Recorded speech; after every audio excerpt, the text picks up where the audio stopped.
أعوذ بالله من الشيطان الرجيم.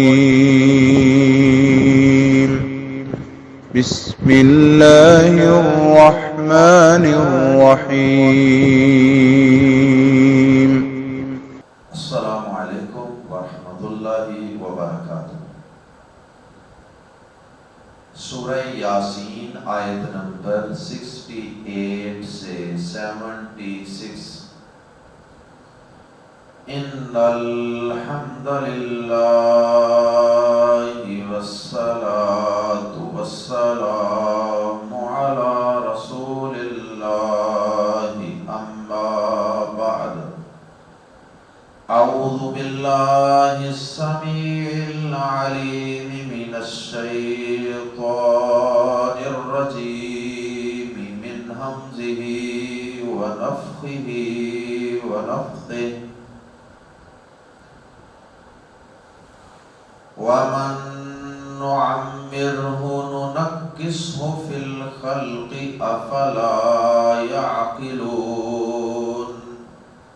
وما علمناه الشعر وما ينبغي له إن هو إلا ذكر وقرآن مبين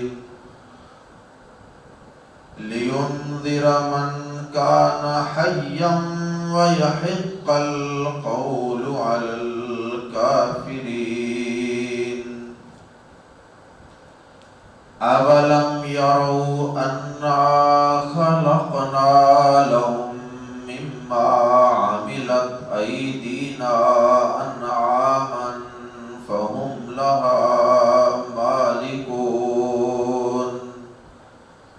وَذَلَّلْنَاهَا لَهُمْ فَمِنْهَا رَكُوبُهُمْ وَمِنْهَا يَأْكُلُونَ وَلَهُمْ فِيهَا مَنَافِعُ وَمَشَارِبُ أَفَلَا يَشْكُرُونَ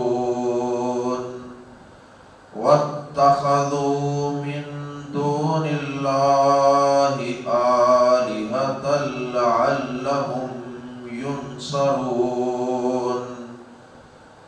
لَا يَسْتَطِيعُونَ نَصْرَهُمْ وَهُمْ لَهُمْ جُندٌ محضرون۔ آیات سے تفسیر میں اللہ رب العزت نے ان کافروں کو اپنی قدرت کی کئی ایک نشانیاں بتلائی ہیں جو مرنے کے بعد کی زندگی کا انکار کرتے تھے۔ گزشتہ آیات میں ذکر تھا کفار و مشرکین کا اور ان کو ملنے والی جہنم کی سزا کا۔ اب اللہ رب العزت نے دوبارہ سے کفار و مشرکین کو اپنی قدرت کی کئی نشانیاں یاد دلائی اور انہیں ایسی ایسی اپنی قدرتیں بتائی ہیں کہ جن پہ غور و فکر کر کے وہ اس جہنم کی آگ سے بچ سکتے ہیں۔ اللہ پر، آخرت پر، نبی پاک صلی اللہ علیہ وسلم پر ایمان لا کر اللہ کی توحید کے سامنے سر تسلیمیں خم کر کے اور اللہ کے علاوہ دیگر ہستیوں کی پوجا پاٹ سے طائب ہو کر وہ اپنے آپ کو جہنم کی آگ کا ایندھن بنانے سے بچا سکتے ہیں۔ اور وہ نشانیاں کون سی ہیں؟ اللہ پاک نے سب سے پہلی جس نشانی کا تذکرہ فرمایا وہ ہے جوانی کے بعد دوبارہ سے بڑھاپے کا پلٹ آنا۔ اللہ پاک نے انسانی زندگی کے 3 بڑے مراحل کی طرف اشارہ کیا کہ اے انسان، سب سے پہلے تو انتہائی کمزور تھا، تو چل نہیں سکتا تھا، کھا نہیں سکتا تھا، پی نہیں سکتا تھا، تو خود قضائے حاجت سے فارغ نہیں ہو سکتا۔ تیری ماں تجھے پیمپر لگاتی تھی، تجھے تیری ماں تیرے نیچے کپڑے بدلتی تھی، تو کپڑوں کے اوپر ہی پیشاب کرتا تھا، ادھر ہی بہانا کرتا تھا، اور تو صرف رو سکتا تھا، تو بول کر کھانے پینے کا بتا بھی نہیں سکتا، اپنی بیماری کا بھی بول کے نہیں بتا سکتا، اتنا نحیف، کمزور، بے بس۔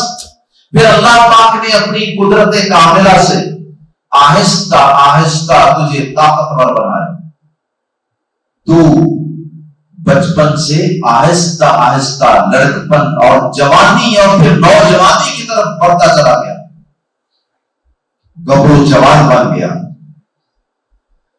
اللہ اکبر۔ اللہ پاک فرماتے ہیں کہ تمہیں پورا قوت، طاقت، صلاحیتوں کا عروج اور کلائمیکس عطا کرنے کے بعد ایک دفعہ پھر میں نے اپنی قدرت دکھائی اور آہستہ آہستہ میں نے تمہیں بڑھاپے کی طرف بڑھا دیا، اور آہستہ آہستہ تم بوڑھے ہو گئے، دوبارہ سے کمزوریاں آنا شروع ہو گئی، بچپن میں بھی نہیں جا سکتے تھے، بڑھاپے میں جا کے پھر وہی حال۔ اللہ اکبر۔ ٹانگوں میں جان نہیں، بیٹھا نہیں جاتا، بیٹھ جاؤ تو اٹھا نہیں جاتا، وہی کمزوریاں، کھایا بھی خود نہیں جاتا، کھا لو تو کپڑوں پہ گر جاتا، اور اگر کوئی کھلا ہی دے منہ میں لقمے ڈال کے بڑھاپے میں تو ہضم نہیں ہوتا، پیشاب بستر کے اوپر نکل جاتا، یا بستر میں نہیں تو واش روم کی طرف جانے کا ارادہ کرتے ہیں، راستے میں پیشاب نکل جاتا۔ یہ وہی شخص ہے جو جوانی کے اندر کسی کو اپنے سامنے کھانسنے نہیں دیتا تھا، کسکنے نہیں دیتا تھا، اور آج یہ اتنا بے بس، اتنا لاچار اور کمزور کہ ہر چیز میں محتاج، اور پھر اس کا حافظہ بھی دوبارہ سے ختم ہوتا چلا گیا۔ بچپن کے اندر جس طرح اس کو کچھ بھی علم نہیں تھا، اب آہستہ آہستہ اس کو دنیا کا علم آیا، لیکن دوبارہ سے اللہ پاک کہتے ہیں میں نے ایک دفعہ پھر جاننے کے بعد دوبارہ تمہیں علم سے کوڑا کر دیا، تمہارا حافظہ کمزور کر دیا، اب دوبارہ پھر تمہیں کچھ پتا نہیں دنیا، اپنی چارپائی اور اپنے بستر تک محدود کر دیا تم۔ اور اس چیز کا اللہ پاک نے قرآن مجید میں کئی مقامات پہ ذکر بھی فرمایا۔ سورہ روم کے اندر اللہ پاک نے اس کی طرف اشارہ کیا اپنی قدرت کی نشانی کے طور پہ، اللہ الذی خلقکم من ضعف ثم جعل من بعد ضعف قوة ثم جعل من بعد قوة ضعفا وشیبا۔ فرمایا کہ اللہ وہ ہے جس نے تمہیں کمزوری سے پیدا کیا، پھر کمزوری کے بعد قوت بنائی، پھر قوت کے بعد کمزوری اور بڑھاپا بنا دیا، اور آخر میں فرمایا یخلق ما یشاء وهو العلیم القدیر۔ سورہ روم فرمایا وہ جو چاہے جیسے چاہے پیدا کرتا ہے، اور وہ سب کچھ جانتا بھی ہے اور ہر کام کی پوری قدرت بھی رکھتا ہے۔ اللہ اکبر۔ پھر اللہ نے سورہ حج کی آیت نمبر 5 میں فرمایا ثم نخرجکم طفلا، پھر ہم تمہیں ایک بچے کی صورت میں نکالتے ہیں، پھر تاکہ تم اپنی جوانی کو پہنچو، اور تم میں سے کوئی وہ ہے جو قبض کر لیا جاتا ہے یعنی جوانی میں، اور تم میں سے کوئی وہ ہے جو سب سے نکمی عمر کی طرف لوٹایا جاتا ہے۔ وَمِنْكُمْ مَنْ يُرَدُّ إِلَىٰ أَرْذَلِ الْعُمُرِ، اور آگے فرمایا سورہ حج لِكَيْ لَا يَعْلَمَ مِنْ بَعْدِ عِلْمٍ شَيْئًا،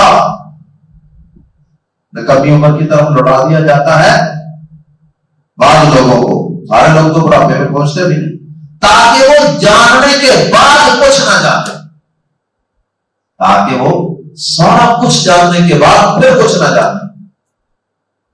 یہ دو مقامات اس سے پہلے ہم پڑھ چکے ہیں قرآن مجید، یہ تیسرا مقام ہے سورہ یاسین، یہاں بھی اللہ پاک نے اپنی قدرت کی اس بہت بڑی نشانی کا ذکر فرمایا۔ اللہ اکبر۔ اور یہ نشانی بیان کرنے کے بعد دوبارہ اللہ پاک نے اپنے نبی جناب محمد رسول اللہ صلی اللہ علیہ وسلم کی نبوت و رسالت اور اس کی صداقت و حقانیت کا ذکر فرمایا، اور پھر اپنی توحید کا ذکر۔ آئیے قرآن مجید کے الفاظ میں پڑھتے ہیں۔ وَمَن نُعَمِّرْ، آیت نمبر 68 وَمَن، اور جو کوئی، نُعَمِّرْ ہو، ہم اسے زیادہ عمر دیتے ہیں، وَمَن نُعَمِّرْ ہو، اور جسے ہم زیادہ عمر دیتے ہیں، we grant long life، اور جسے ہم لمبی عمر دیتے ہیں، زیادہ عمر دیتے ہیں، نُنَكِّسْهُ، ہم الٹا کر دیتے ہیں، ہم الٹا دیتے ہیں، ہم ریورس کر دیتے ہیں، وہ اسے فی الخلق کی بناوٹ میں، تخلیق، وہی ریورس ہم ان کریشن، ہم اسے تخلیق میں پھر واپس لے آتے ہیں، پھر الٹا دیتے ہیں۔ یہ بچپن تھا، پھر جوانی، اور پھر بڑھاپا، تو یہ بچپن اور بڑھاپا یہ دونوں ملتی جلتی چیزیں۔ آفات تو کیا، آفات تو کیا لا یعقلون، وہ سمجھتے نہیں، عقل سے کام نہیں لیتے، اور نہیں کرتے، اور اس میں ضمن عقیدہ آخرت بھی چھپا ہوا ہے، پوشیدہ ہے اس آیت مبارکہ۔ اللہ پاک اپنی اس قدرت کی نشانی کو بیان کر کے آخرت کو نہ ماننے والوں کو یہ بتا رہے ہیں کہ انسان اپنی تخلیق کے مراحل پہ غور کر، اپنی زندگی کے مراحل پہ غور کر۔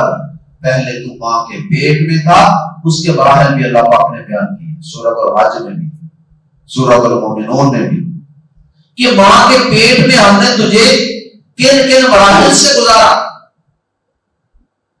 مسلسل تبدیلی، مسلسل مختلف فیزز سے، مراحل سے تمہیں گزارا، پھر دنیا میں آ گیا، پھر دنیا کے آگے پھر تمہاری مختلف سٹیجز ہیں، ان سے گزارا، مسلسل تمہارے اندر ہم تبدیلی لاتے ہیں، اور جب آخری سٹیج پہ تم پہنچ گئے بڑھاپے میں، اس کے بعد موت ہے، اور موت کے بعد اگر ہم یہ کہتے ہیں کہ انسان تجھے دوبارہ ہم زندہ کر کے کھڑا کریں گے، تو تم اس بات کو ماننے کے لیے تیار ہی نہیں ہے، افلا، تو تم اس بات کو ماننے کے لیے تیار ہی نہیں ہو، افلا یعقلون، تو کیا یہ سمجھتے نہیں؟ عقل سے کام لیں، عقل کو استعمال کریں کہ کس طرح آپ مرنے کے بعد کی زندگی کا بلا وجہ انکار کر رہے ہیں، اس میں ناممکن والی بلا کون سی بات؟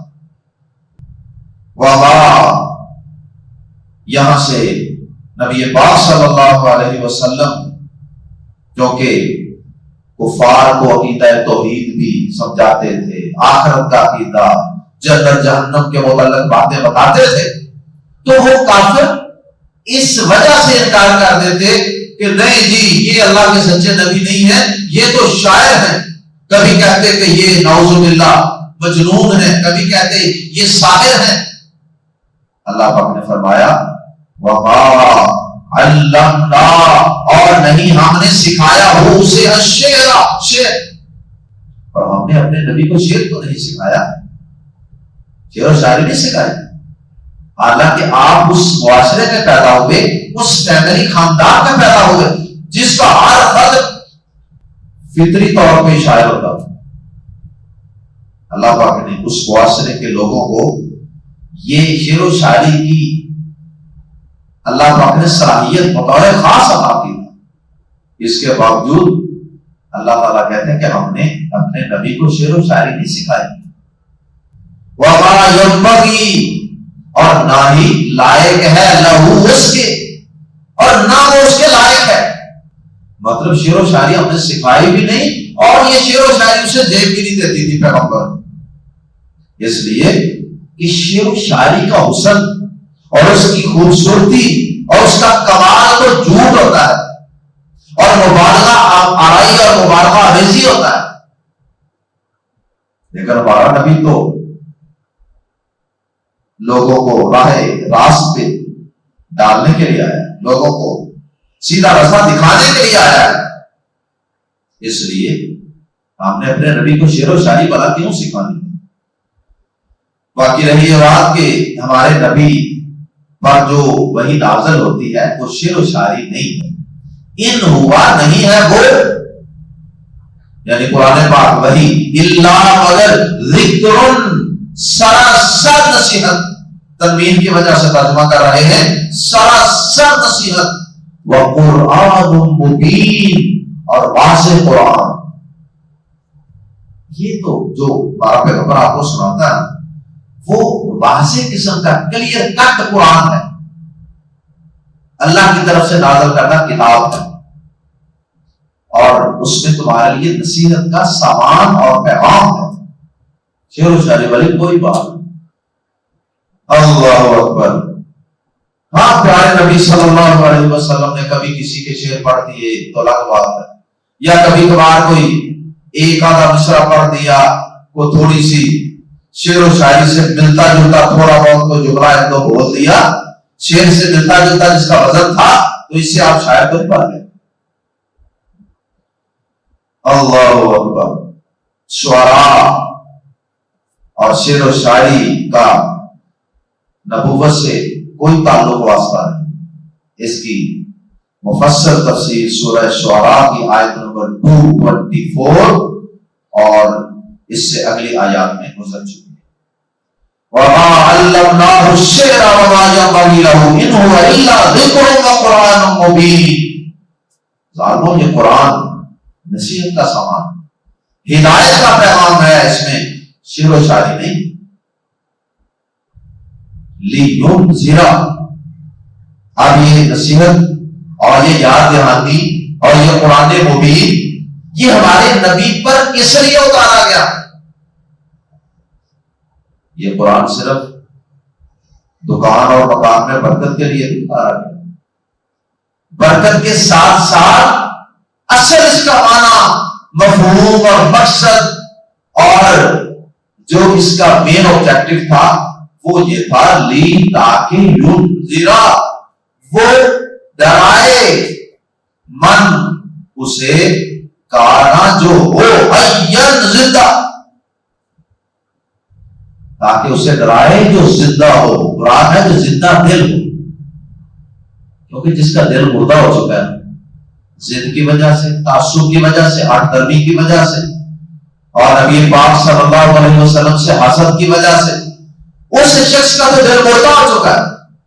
اب جس شخص کے دل کے اندر سے روحانیت بڑھ چکی ہو, اس کی جگہ ضد ہٹ درمی نے لے لی ہو, اس شخص کو اس قرآن سے کوئی فائدہ نہیں. وہ شخص قرآن سے اور قرآن کی باتوں سے نہیں ڈرے گا. اس لیے فرمایا لِيُنذِرَ مَنْ كَانَ حَيًّا, تاکہ اسے ڈرائے جو زندہ ہو. زندہ دلان کو ڈرائے. قرآن ہر اہلے وغیرہ یہ اثر نہیں کرتا. وَيَحِقَّ الْقَوْلُ, اور تاکہ ثابت ہو جائے, یحق حق ہو جائے, ثابت ہو جائے, القول بات, علی الکافرین انکار کرنے والوں پر, تاکہ انکار کرنے والوں پر, کافروں پر بات ثابت ہو جائے. مطلب یہ ہے کہ جو پتھر دل ہیں ان پہ قرآن اثر تو نہیں کرے گا, لیکن کم از کم حجت تو پوری ہو جائے گی نا. کل قیامت کے دن وہ یہ تو نہیں کہہ سکیں گے نا کہ ہمارے پاس کوئی ڈرانے والا نہیں آیا تھا, ہمیں کوئی بتانے والا نہیں آیا تھا, ہمیں راہ راست دکھانے والا کوئی نہیں آیا تھا. یہ بھی ایک اس کا مقصد ہے. وَيَحِقَّ الْقَوْلُ عَلَى الْكَافِرِينَ, تاکہ جو کفر پر ڈٹے رہے ان پر اللہ کی طرف سے حجت پوری ہو جائے. اس کے بعد اللہ پاک نے پھر دوبارہ اپنی توحید کا اور آخرت کے دلائل کا تذکرہ فرمایا ہے. اولم, اور کیا نہیں, یرون, انہوں نے دیکھا, انا, کہ بے شک ہم نے, خلقنا, بنایا ہے, پیدا کیا ہے یا بنایا ہے, لہم ان کے لیے، انسانوں کے لیے، مما ان چیزوں میں سے جنہیں عاملت بنایا ایدینا ہمارے ہاتھوں نے، ہم نے ان کے لیے ان چیزوں میں سے بنایا جنہیں ہمارے ہاتھوں نے بنایا۔ کن چیزوں کو بنایا؟ انعامن مویشی۔ کیا انہوں نے نہیں دیکھا کہ ہم نے ان کے لیے ان چیزوں میں سے جنہیں ہمارے ہاتھوں نے بنایا، یعنی جنہیں ہم نے خود بنایا، ہماری بنائی ہوئی چیزیں جو ہیں ان میں سے ہم نے ان کے لیے بنایا، پیدا کیا انعامن مویشیوں۔ مراد یہ ہے کہ کیا انہوں نے ہماری اپنی بنائی ہوئی چیزوں میں سے مویشیوں کو نہیں دیکھا کہ جنہیں ہم نے ان کے لیے پیدا کیا ہے؟ بس وہ لہا ان کے مالکون مالک ہیں، بس وہ ان کے مالک ہیں، they are their owners، یعنی یہ چوپائے ہم نے پیدا کیے اور انہیں ان کا مالک بنا دیا، اور پھر ہم نے انہیں ان کے تابع کر دیا۔ دیگر فوائد کا ذکر آگے ہے۔ وَذَلَّلْنَا، اور ہم نے ذلیل کرنا کا مطلب تابع کر دینا، جھکا دینا۔ وَذَلَّلْنَا، اور ہم نے جھکا دیا، تابع کر دیا انہیں، جانوروں کو، انعام کو۔ نعامن کی جمع ہے انعام، چوپائے، مویشی، گائے، بھینس، بھیڑ، بکریاں۔ وَذَلَّلْنَاهَا، اور ہم نے تابع کر دیا انہیں، لہم ان کے، فَمِنْهَا، پھر ان میں سے کچھ، رَكُوبُهُمْ، ان کی سواریاں ہیں، پھر ان میں سے کچھ ان کی سواریاں ہیں، وَمِنْهَا، اور ان میں سے بعض کو، یَأْکُلُونَ، وہ کھاتے ہیں، کچھ کی سواری کرتے ہیں اور کچھ کو کھاتے بھی ہیں، ان کا گوشت کھاتے ہیں۔ وَلَهُمْ، اور ان کے لیے، فِيهَا، ان میں، منافع، کئی فائدے ہیں، وَمَشَارِبُ، اور پینے کی چیزیں ہیں، کئی منافع ہیں۔ کیا مطلب؟ ان کی کھال میں بھی ان کے لیے کئی منافع، چربی سے بھی کئی فائدے اٹھاتے ہیں، سینگوں سے، بالوں سے، آنتوں سے، ان کی حتیٰ کے گوبر سے، ہر چیز سے یہ کوئی نہ کوئی فائدہ اٹھاتے ہیں۔ گوشت ان کا کھا رہے ہیں، سواری ان پہ کر رہے ہیں، دودھ ان کا پی رہے ہیں، اور ان کی پوری باڈی جو ہے اس کے مختلف اعضاء کو یہ استعمال کرتے ہیں۔ افلا یشکرون، تو کیا وہ شکر نہیں کرتے؟ اللہ اکبر۔ اللہ پاک نے ایک تو اپنی قدرت کی نشانی کے طور پہ ان جانوروں کو بیان کیا کہ یہ ہماری قدرت کی نشانی بھی ہے اور ہماری طرف سے ان کے اوپر ایک بہت بڑا احسان اور نعمت بھی۔ اس کے باوجود یہ غور نہیں کرتے۔ چھوٹا سا بچہ اتنا بڑا اونٹ نکیل سے پکڑ کے لے جا رہا ہوتا، اتنا بڑا بیڑا، اور چھوٹا سا بچہ اس کو پکڑ کے لے جا رہا ہوتا، وہ بیچارے عاجز، بے بس ہو کے جدھر جدھر رسی لے کے جا رہے ہیں ادھر ادھر جا رہے ہیں۔ یہ کیا ہے؟ یہ اللہ کی قدرت کی نشانی ہے اور اللہ پاک کی بہت بڑی نعمت ہے، احسان ہے۔ لیکن یہ ظالم اس کے باوجود ان جانوروں سے فائدہ اٹھاتے ہیں، کھاتے پیتے ہیں، فائدے اٹھاتے ہیں، لیکن رب کی عبادت نہیں کرتے، یا پھر رب کے ساتھ غیروں کو پوجتے، یا پھر اپنی کھیتیوں کو غیر اللہ کے نام پہ وقف کر دیتے، اپنے جانوروں کو غیر اللہ کے نام پہ، آسمانوں کے نام پہ، بتوں کے نام پہ، بزرگوں کے نام پہ وقف کر دیتے۔ حالانکہ یہ سارا کچھ دیا تو اللہ، پیدا تو اللہ نے، یہ سراسر نمک حرامی ہے۔ وَاتَّخَذُوا، اور انہوں نے بنا لیے، من دون اللہ، اللہ کے سوا، آلہۃ، کئی معبود، لعلہم، تاکہ وہ، ینصرون، مدد کیے جائیں، تاکہ وہ معبود ان کی مدد کرے. انسان جب کسی کو اللہ کے علاوہ پوچھتا ہے نا تو اس کا بنیادی مقصد یہ ہوتا ہے کہ یہ میری مشکل کشائی کرے گا، یہ میری حاجت روائی کرے گا، یہ مجھے اولاد دے گا، یہ میرے رزق میں اضافہ کرے گا، وغیرہ وغیرہ. اللہ پاک فرماتے ہیں کہ مجھے چھوڑ کے جس مرضی مخلوق کو پکار لو، جس کو مرضی معبود بنا لو.